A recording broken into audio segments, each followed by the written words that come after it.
Yo, yo, yo, what's up, everybody? Crypto Junior here. So, was just thinking, had the idea to go through the steps of what I do before I invest in an NFT project. And I thought it'd be really cool to actually step through that. Took a little bit of notes, but for the most part, like some of the other videos, freestyling it and, just go with the flow. So, I'm going to take you through the steps that I do. So, first thing I want to talk about is how I sometimes find projects. If I'm looking for something new to invest in, as you can see through my profile or channel, right now I've been primarily investing in gaming NFTs. So, one that just caught my attention literally 48 hours ago was a project called Unioverse. It actually was probably the second or third time actually seeing it. The first time was, I think, somebody's PFP. Second time was, I think, a video popping up on PFP stands for profile picture, by the way. The other time I believe was seeing a video on Twitter, and then the third time I was chilling on OpenSea, and would you look at that, notable collection. So finally decided to take a look. All right. So, the first thing I usually do is obviously check it out. I like to look at the created date. Personally, if it's a near created date, I'm usually a little bit more wary on the project, or at least I like to give it a bit more time to blossom. If I'm not planning on doing too much in depth research on it, yes, very early on, did not do the case. Just kind of listened to people and invested. Yeah, learned really quickly. DYOR, do your own research, is very much you'll feel better about it, more responsible and taking control over your investments versus just going with what people say. Anyway, so first thing I do, I look at the created date. Obviously, this month, so was a bit on the fence, but overall, what really caught my attention in the project, and which I also think is important, at the end of the day, it's an investment. You got to feel good about it, right? You should know why you're investing, either long term or short term, and that should guide you in what to be looking for, whether it's a quick flip or whether it's like a long term, like I would say like a legacy type of investment where you're holding on to it for at least 5 years. An NFT world may be a little different, but all right. So I'm checking out the project. First thing that I see is all right. Developed from the veteran team of Grand Theft Auto, Star Wars, etc. I would say that typically that's a good sign, but in the past as well, I've seen this as almost like a bait for for the projects. But I'll share in this example why it's always no rule is ever going to be exactly what it is, right? So there's always going to be the exception, and in my opinion, so far this was the exception. But typically, yes, when you see a project that has veteran studio players in there, that's usually a good sign. But as we continue down this path, we'll be able to take a deeper dive into, when it may make sense or when it may not make sense to invest in projects like that. So, all right, reading a bit more. Actually, the first time I came through this, I did not see that section about the different collections, but I see the next thing I'm looking at is the trading volume, where the price is at, the number percentage listed, as well as unique owners. Those are, in my opinion, some key distinctions. So, quickly, just to go into activity, because I never like doing swings, things that are just like going up and down super fast. I was very early on in OpenSea, saw that and was affected by it. So now when I see prices just jumping ridiculous amounts within a day, within a few hours, that's usually, obviously, it's a lot of hype going on, it's a lot of popularity. And if you're not careful, you may invest too late, essentially. Like you're catching it at the end of the pump. So there may be some money to be made, yes, but just be a lot more cautious. You probably want to be watching the floor a bit more. So here, yesterday when I was looking at it, it was actually going down. As you can see, starting to come up. I personally like to obviously invest in good projects that are that are on a downswing, because you can usually catch it at a really good price. And if you're confident in it and if you have pick the right horses, then you know that it's just going to continue growing over value. But the NFT space being so competitive and thousands of projects coming out, I would say probably monthly. Fact check that, but the like people are constantly switching from project to project, so you want to make sure that, in my opinion, what I do, I look for projects that have long-term vision, have utility, have a strong community, and a few other things that you're going to see throughout this video. So I'm seeing this is to me is not too bad. I see that it had a high. We're looking at all time right now, and it had a high, a point of, let's see, well, over like point close to 0.5, but probably sells way over that. So I'm looking, obviously that was a higher volume. This just means how much ETH volume was traded and the average price to the right, and then obviously the date on the bottom. But if you scroll down, then you see, all right, activity, like when the last one was sold. A really good indicator is if there are sales going on, not just at the floor. So as we look up here, the floor was 0.245. It was actually point, I believe, like 6 or something when I was looking at it yesterday, and I was able to snipe one at 0.219 earlier. So we'll obviously show you why I ended up making that move. So as you can see here, the prices are 0.23 at 2 hours, 5 hours ago 0.26. So far in my analysis, it's looking pretty good. 0.245, as I mentioned, was the floor price, and there are quite a few happening over the floor, as well as if you would go back and you can do some different filters in here to switch to see, the order when these were specifically bought, and you'd be able to see, all right, how many are going at floor versus how many are going above floor. So there's a good sign here. I'm liking what I'm seeing overall, a good range. Some people were able to obviously get pretty low. Usually with a project like this, which I believe just minted out a few days ago, those first few days usually have a very high trading volume, as you can see at the top, and then a quick dip. So I usually wait a little bit if I'm not catching the mint. Personally, I haven't done many mints because I'm just wary of connecting my wallet places. So I like to wait to the secondary unless I know it's a super trusted source. So I saw this one a few days in. It was already on that dip. So I actually felt pretty good because usually, as I mentioned, it skyrockets up if it's a popular project, and then it slowly corrects itself. So I was looking at it yesterday. It looked like it was correcting itself. Possibly was going to go longer. Was going to go lower, so I held off a bit. But as you can see today, it's starting to go back up. All right, so we've checked that out. So far, getting good vibes. But one thing that threw me off yesterday was seeing that the items were 260 in total.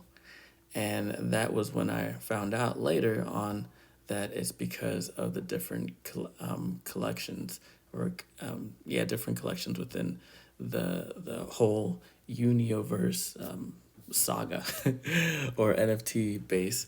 So first thing I did when I'm trying to find more information, which obviously OpenSea is not the best source for all of the information for trading. That's good to really understand, like, okay, what's going on behind the scenes. Oh yeah, another quick thing I check is to see who's buying and who's selling. If I see a lot of the same buyer or a lot of the same seller, sometimes I want to do a bit more digging into that project or digging into like who actually owns it, and to see like the percentage ownership amongst the users or owners, holders within the collection. What you can do is go to, as you saw, analytics, and I'm doing this on the iPad, so excuse me for not being able to tell exactly where I'm going. But all right, so check this out. So if you scroll down to in the analytics portion, you now get a really good breakdown of owner distribution. Obviously, the percentage of owners that only own one item versus two or three, and so on. And then you also have the owners. So it gives you a list of the owners. Obviously, the biggest whale, or quote unquote whale, the term whale is used in the NFT community for somebody that holds a large amount of a project. So this the biggest holder in this in the at least this collection is Mr. Meta Abdu. I'm terrible with the pronunciation. Anyway, holds 13, and then looks like a community potential chest, official community chest with 11, and then 9, 7. So overall, that's pretty solid to me. I think it's a good distribution, not one or like many people are holding that much of it. And as you can see, obviously 80% hold just one. So that's really good. That means there's going to be stability in this floor, especially if everyone is holding. And then actually another good section that I use here is the sales and the listings back to back. So a really cool thing to do is this I like to check to see if I'll switch it over to date. Excuse me. I like to see a good distribution of people listing at floor and above floor. Because if everyone's just listing at the floor, that means that thing is crumbling down. People aren't necessarily valuing what they own or just trying to sell to make a flip, right? And this just minting, that was one thing that I was wary of because people are, I believe it was a free mint for some of it, some parts. So potentially some people got this for free. I'm not exactly sure. Don't quote me on that. But obviously, being that it's they're getting for free, typically people devalue things they get for free. So I'm understanding that, okay, if somebody got this for free, and one way to check that is going into the actual NFT, and this is actually what caught my attention was this part in the NFT. But we'll wait for it to load because this was actually the first NFT that I've seen have this embedded in its OpenSea profile. First thing I saw was animation. That was cool. The cool like differentiator. Obviously, it was 2D, then it was 3D, then it was animated. Now, it like embedded. Look at this. You can move this character around. I was like, what in the world? I have never seen this before. This is like AR on a screen. But it was super cool because obviously you do this usually in the game itself. So that caught my attention right off the bat. All right, so what I wanted to show here was obviously the different ways to tell, like the background of where this NFT came from, the history of it. So if you scroll all the way down, you'll see right here item activity, and you can scroll through the item activity, and you can see this person was airdropped this 4 days ago. So this means that they probably got the airdrop for free. Maybe there was something they had to do on the website. I'm not exactly sure, but I believe this was a free mint, and you probably just had to do some applications to get in. And I think maybe there was a little fee within the platform. But once again, don't quote me on that. But obviously, okay, then you see this is another good thing. So they airdropped it 4 days ago, and then 4 days ago they put it at 0.343, then 0.320, and they just keep on lowering. So obviously the buyers at that price point weren't high, or the demand wasn't high, and so the person was pretty adamant on trying to sell it. So they kept lowering the price, probably as the sales went down. Not sales in general, but the price of that people were paying was going down. They probably wanted to sell this as soon as possible, so they were just going with the flow. But they looks like they're holding strong at that price point. So that's good to me, especially when I was looking at it yesterday. Not this one particularly, but I was seeing that overall, yes. Once it hit point like 1.9 to like 0.17, people it began to like either sweep the floor or they were just gone, and the price jumped right back up to 0.2. So I was like, okay, so there's obviously demand for it at a certain price point. People are valuing this NFT or this digital asset at this price point. So let me dig on. That's a good sign for me. People aren't just dropping it and it's there for a while. It's usually gone after an hour or a few hours. So, all right, going back here to the analytics screen, as I mentioned, one thing I like to do here is go back to date and see a chronological order of how people are listing. Once again, I want to see a good mix of floor above floor, floor above floor, and independent to the to the sales. So the sales, as you can see, 0.23, 0.26, 0.238, and the listings 0.3, 0.29, 0.32. I'm liking what I'm seeing there. You know, there's a good variety of people listing at the floor versus listing at the top. So yes, obviously they are ready to sell it at that price, but they're not just trying to throw it on the floor to make a quick flip. So that was a good sign for me. All right, then as I mentioned earlier on when I was looking at this project, I saw it was only 260. That was just strange to me. And then when I went to the website, so I believe right here, checking out the website, another great resource to just learn more about the project. Obviously, what caught my attention about this project was I saw this video on Twitter or something similar.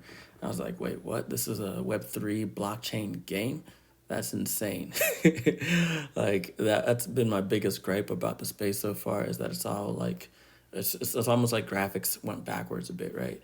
Or gameplay is very simple, Web3 NFT blockchain style games. So I get it. It's a new industry. You're dealing with new technology. You probably can't use the same graphics, right?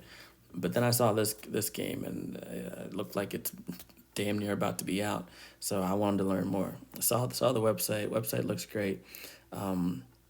But that can sometimes be a red flag. If you see a super super nice website at times, I've seen projects that are rugged with really nice websites. So I can't say like that's necessarily always the best indicator, but overall, what really stood out for me, you scroll down a little bit, boom, docs team. This team is 100% doxed. And after obviously we shared earlier on some of the AAA brands that have been worked on in the past by this team and what they're bringing to the play here. So they're bringing experience. That's a good sign for me. But as I mentioned, also be careful. Like when you see that on other projects, definitely do more research. See if they're docs. If they're not docs and they're talking about what they worked on, that's obviously a red flag. So green flag here, they are doxed. Got to read a little bit about each person. I think I searched at least two, three, maybe. I think it was three of them. I searched online just to get a bit more about their background. I even went on some of their LinkedIn. I think some of them had it linked on here, and then yeah, I kept scrolling down, read more about the lore, blah blah blah, gigantic community. This was pretty cool to me, so I stopped here, read it a little bit, and I've never heard anyone talk about a gigantic community-owned franchise because this is leading with the game. But then if you do a bit more digging into what they're doing, they talk about enabling or empowering game developers. Like once you own their NFT, you're essentially allowed to build royalty free with those assets and the assets that they provide you, almost like an engine, right? And the different characters. You can create merch and sell it, no royalties from them. So it was interesting to just hear more about their take on Web3 gaming because the big thing, in my opinion, is ownership in the space. Being able to play a game and all that hard earned time and money that you put into that game is not lost when the next version comes out, right? Or you know, it's not actually yours. It stays within the game. I know it's been done in other games and franchises, but not obviously in the blockchain space to really have ownership and have interoperability of your digital asset. So it was cool to hear some of the things that they're doing there, and I'll drop a few videos in the description to show a bit more. Don't want to make this super long, but when I hear community owned, when I hear like a community driven platform, that has me thinking they're thinking bigger, especially when I start seeing franchise. Franchises, in my opinion, are great, right? So they're thinking they want to be able to enable users, community members, developers to do more with their platform. I like that. All right. The Unioverse Infinite Games, just keeps talking about that. They describe themselves as Unioverse, as the Roblox, or however you pronounce it, for AAA game developers. That's thinking big there. I like to talk about, Amazon and Google. They created platforms to enable others. Look where they're at today. All right. I think I also went around, checked out this developers portal. I have a background in software, have developed in my past, so was curious what exactly they were doing here. So they're talking about, as I mentioned before, really enabling developers to start to build blockchain games as well, and being able to use their assets free of charge. This is all really cool stuff. So to me, that I once again hadn't really heard of that yet, so that was cool. Creators, let's see, forget what exactly I picked up out of here, but once again, cool stuff. Make cool stuff. Who doesn't want to make cool stuff, right? Okay, so another video that I watched, which is obviously another step, but yeah, they were really talking about how overall they wanted to like make it easy for devs to also find, not just find each other, but find a community of game lovers that are fans of an ecosystem. So think of like Epic or Unity, not just creating the tool to build games, but also creating an ecosystem that, I don't know if they do this or not, so if they don't, my bad. But also creating like a forum or a gaming forum where everyone that's building Unity could then jump into Unity platform and also play the game and invite their friends to come play the game. As far as I know, they just deal with the developing side. Now think of a bigger picture and also creating an ecosystem. So those are the vibes that I'm getting. Then obviously the assets portion talks a bit more about what you can do with your assets once you own them in the platform. All right, so we've done a pretty good deep dive on the website. Next, I like to go see what's out there on YouTube or just the web itself. But actually, before I did do that, it was a bit of YouTube as well. I did do some background research into some of the founders. I believe I did some on Tony right here, and just read a bit more about his background, making sure it aligns with what they're saying. Obviously, as I mentioned on some, I actually went all the way to their LinkedIn's if they said it was mentioned. Regardless if it's not mentioned and they dox themselves, it's probably a good idea to check their LinkedIn. And things were matching. So not only are they saying good things about themselves, but you can look online and find other people writing about them too. It looks good to me. All right. So I did mention their YouTube, right? So next thing, depending on how I'm feeling, I mean, there's no chronological order or right way to do this. Whatever, as you're finding stuff, trying to look for more information, just go with the flow, right? At least that's what I do. So next thing I've been doing some more lately is seeing if there's a YouTube presence or seeing who's talking about the project. So I did a YouTube search. I was able to find some good videos. The first two were definitely two that I watched. I believe even the third one, and then started jumping. I didn't even realize until later that they had their own official YouTube as well. Maybe some SEOing to be done there, Unioverse. But so shouts out to the first two videos that popped up by the Web3 show and Richie likes JPEGs. I really enjoyed Richie's video there. But yeah, they both did a nice job breaking it down, helping me out understand a bit more about what they were doing, their IPs, their vision, and it's usually a good sign when you see people talking about it. In my opinion, when you see too many people talking about it, it raises a yellowish flag, because that means there's a lot of hype behind it. Probably some people are getting paid. Not always, but I mean, this is just based on my experience. If there's a lot of hype around it, gotta be careful. It's probably gonna be pumped heavily. Maybe catch it on the rebound or the mint if you can. Again, I usually don't because I don't like connecting my wallet places. But Yeah, so this one, it was cool to see, like, I mean, yeah, like if you had to search because other random videos would pop up about just crypto. So yeah, I had to like really search a little further down to see some of these other videos. But it was cool to see that there wasn't a ton of videos on it. There were some videos, so that's good. It's out there but for me, I'm the person that if a ton of people are running one way, I question why, and I look, another way. So that's the same thing when I do my research on projects as well, or at least how I've developed my research on projects as well. So to me, I mean, it was cool to see all this stuff. All right, next, Twitter. Twitter is typically like outside of their OpenSea. Twitter is probably the first place I go to check out the project. One, like to just see how their branding is. I'm huge on branding. If you're doing a good job branding, you're probably doing things right, or have a solid branding team, which obviously once again can be good or bad. If it's too good and you're not exactly sure who the people are behind it, that can be a red flag. It's the Web3 world. I'm sorry, I don't know what to tell you. There's no like set rules. Um, all right, so Unioverse, blah blah blah. Once again, they talk about their backgrounds, which, as I mentioned, really do your research. But like typically, when you see that and they can back it up, that's a good thing in my opinion. That means they're experienced, they know what they're doing.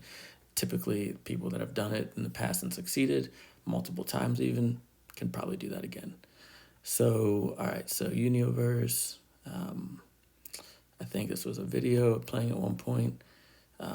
Overall, I'm seeing really good interaction. Over 71,000 people looked at that. Over 800 likes. That's really good. They have 45,000 followers. That's a lot of followers. Some things to really look at though when you see that is, are they real? Are they fake? Are they interacting? Easiest way is usually to see how much people are interacting, because at the end of the day, sometimes these projects they farm, and they really have to grind to get followers. So you're not always getting the most genuine follower that's there for the right reasons. They're maybe there just to do their research, they maybe there just for a giveaway, they maybe just to see what's going on. So just because a project has a lot of followers doesn't always mean that it's legit. But so far as I'm scrolling through this, I'm seeing really good engagement ratio per following. That's a good sign. Um, yeah, seeing tweets that are being reposted are and getting really good interactions as well. Um, they seem active with the solid team. They're creating different video content. So I mean, one thing that I did notice about the team, I don't know where I saw it again, but it was a pretty lengthy team.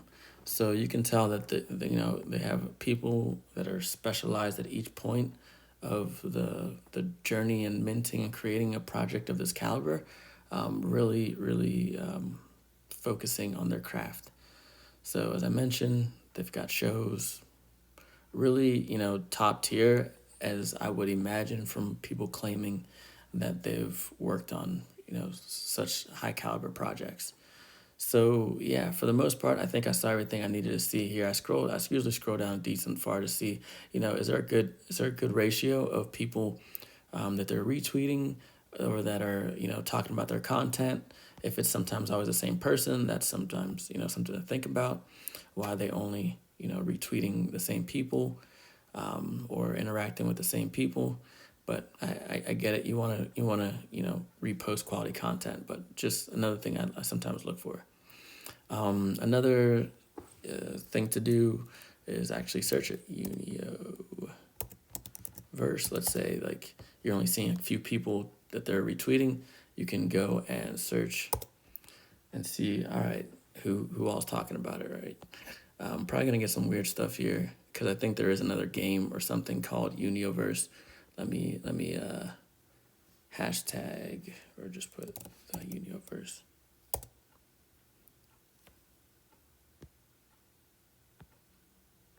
And as you can see, there's a few people talking about the project. Let's go back to top.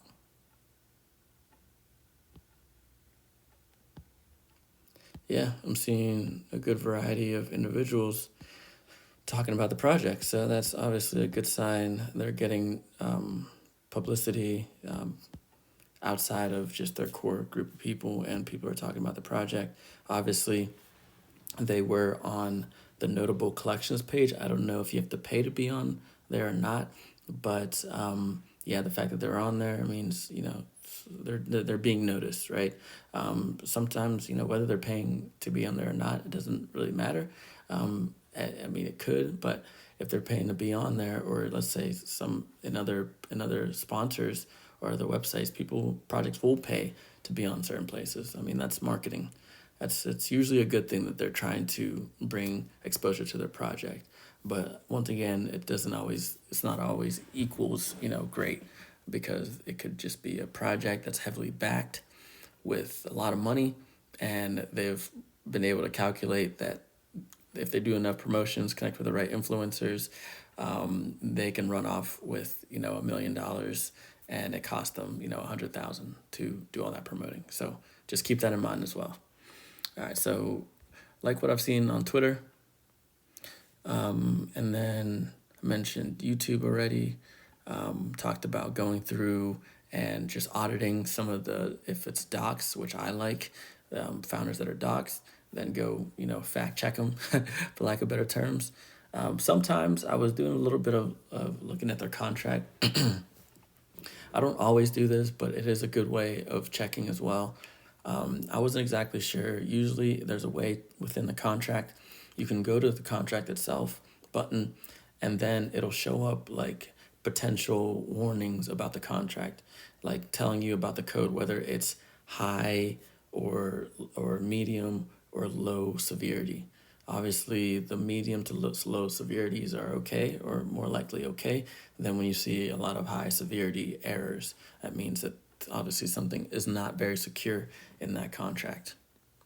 All right, so one thing I didn't touch on yet is Instagram. Similar to Instagram, I go on there, I check to see like following to followers count. Are they getting good activity? What are they sharing? Is it similar to what they're sharing on Twitter? And for the most part, maybe I still have it up here.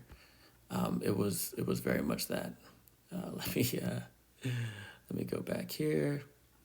Click Instagram to get us back to their page. There we go. All right. So as you can see, they have very similar posts. Not all of them, but some similar posts on there. Very good branding. It looks solid to me. And 1,200 to 15, that's really good. That's realistic. Honestly, seeing numbers like that means that they're not just paying for followers. It's actually organically being grown. All right, back to here. So let me talk a little bit about Discord.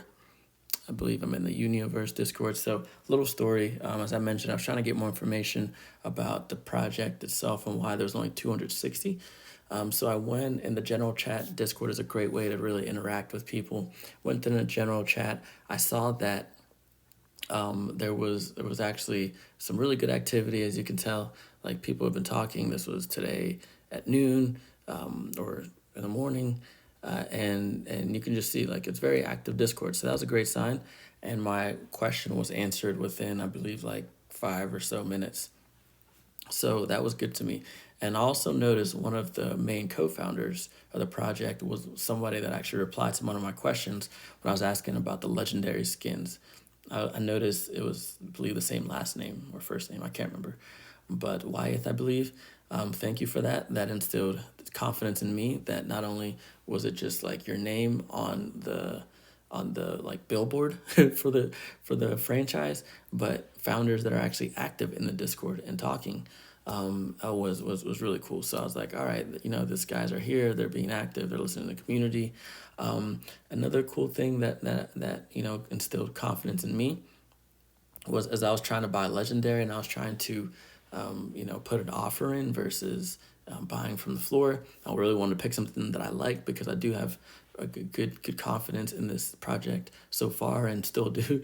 But I wanted to get something that I liked, but at the same time, I thought it was a bit overpriced where it was at. And glad I did, because as I was watching it, using some of the techniques I showed earlier, I saw that people are getting impatient and slowly reducing the floor. But it wasn't like anything drastic. But I knew if I gave it some time, there wasn't too many eyes on that collection, that I think I'd be able to wait a little bit, and I did, because I think the NFT that I actually ended up getting was a few Ethereum less whenever I ended up just purchasing it, because the person kept bringing the price down. Anyway, when I was searching for that legendary, I put out there, is there a sales chat? So one thing in their Discord, there is no sales like chat. Usually it's a part in their Discord where people buy and sell the NFTs. There was no sale chat. So this guy started chatting to me, telling me to OpenSea. I was like, yeah, I know that already. I know I can put offers on OpenSea. Was just seeing if somebody was willing to negotiate. And then I saw he had the same PFP as his OpenSea account. So I then reached out to him, because I found one that I actually liked that he owned. And I was like, yo, I like this one. I can either put in an offer on OpenSea, or would you like to chat? He said it was open to chat. So we started chatting on Discord. And let me get out of here so you guys aren't just reading people's notes or whatever. It's not distracting. But he starts telling me about how, like, I looked at his profile. He had probably about 4 or 5 or so of these NFTs. So obviously, it's not like, and only like one was listed. So he has a strong belief in the project. Good. And another thing that had me even more confident was, after talking with him, one, he wasn't willing to budge on his pricing. He wanted it like double of what I offered, which was higher than the highest offer on OpenSea. So whatever. But then he also, not only that, he then mentioned something about a pinnacle. And I was like, what's a pinnacle?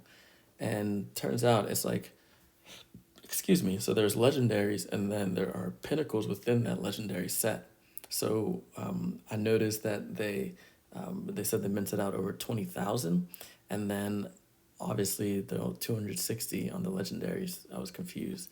So after finding out about the whole collection being 20,000, and each collection in here, so it's legendary, epic, rare, uncommon, common, and collectibles. But each collection has a different amount. So if I went to epic, it would show once it loads, it has more than 260 of the NFTs. So they just chose to split it out this way. Some projects will have it all in one collection, but to me, it was made a lot of sense, being that it was a large collection of 20,000. So they split it up into different collections in OpenSea. So that was, to me, that also was a light bulb, because it meant things are very well thought out, and they're very meticulous with how they're doing things. So once again, very veteran team, very veteran maneuvers, and just how they were producing the game so far. So reverse back to talking with the guy, and so he told me that within the legendary sets, there are also only like 11 or so pinnacles, and those are 1-for-1s, essentially meaning that there is only one of those kind artwork or armor that they're wearing within the whole 20,000. Because some of the legendaries themselves, even though they have a unique skin, and that was one of the things that I believe Wyeth shared with me, that it's really just the skin.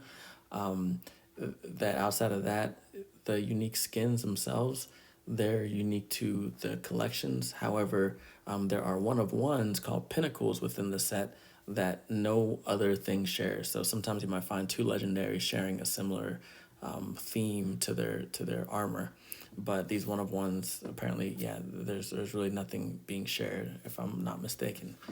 And so he enlightened me on this. He shared more information, how he was trying to save up for one, and wouldn't even take my offer. I even like left it at like, hey, if you change your mind, I could probably do X amount today. Just a little sales trick, I guess. But really, that was all I had. But I wanted to start in a middle round before going to the top.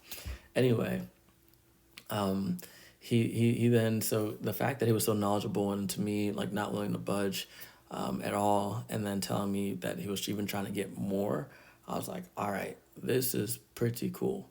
And I was like, this is somebody that is really liking where the project is going. And in my opinion, you get a lot of people that really like where the project is going, then you're probably going to, surround yourself with more people that like where their project is going and holding strong and seeing the floor raise, right? So far, really good signs for me. And it's those little things that I pick up on that to me, I think are very important. So one thing I did want to touch on here was another thing I do when I'm looking at the collection itself and seeing, as I mentioned, scrolling down to see what like the activity of the NFT itself. One thing that I saw that helped me out as well, at least since once again, what I'm doing here is building up a good case to make this purchase, right? And that's what you should be doing. You should be building up a case file of why this is a good investment, whether it's long or short, based on what you're gathering. So one of the things that I did look into, actually looks like they're no longer on here, but there was an individual that had offers in, and I went into their profile, and they had blue chip NFTs in their collection. So to me, and they had like two offers in there. So to me, I was like, okay, you got people with pretty decent taste in NFTs, right? Blue chip stocks, in my opinion, that are investing in this. So that's a really good bullish sign. They even had two offers in there. So sometimes, yeah, poke around. That's the beauty of the blockchain. The stuff is transparent and public. Go in there, check their profile, see what they're investing in. Is it crap? Is it good? That'll help you decide on, hey, what type of investors am I mingling with here? When I saw that, I was like, okay, yeah, you got some big dogs, investing in this project.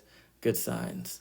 So I mean, overall, I think that is a pretty good glimpse. I've been chatting for a while all over the place, but in a nutshell, I guess that was some of the things I looked into before jumping into the Universe franchise. So far, enjoying what I'm seeing, but yeah, well, let me know what you thought about this. Was this helpful as you're going through the process? Let me know if you have any questions, and maybe I'll do some more of these like in-depth one-on-ones, taking you through the process inside of my head as I'm dealing within the NFT world. All right, everybody, thanks.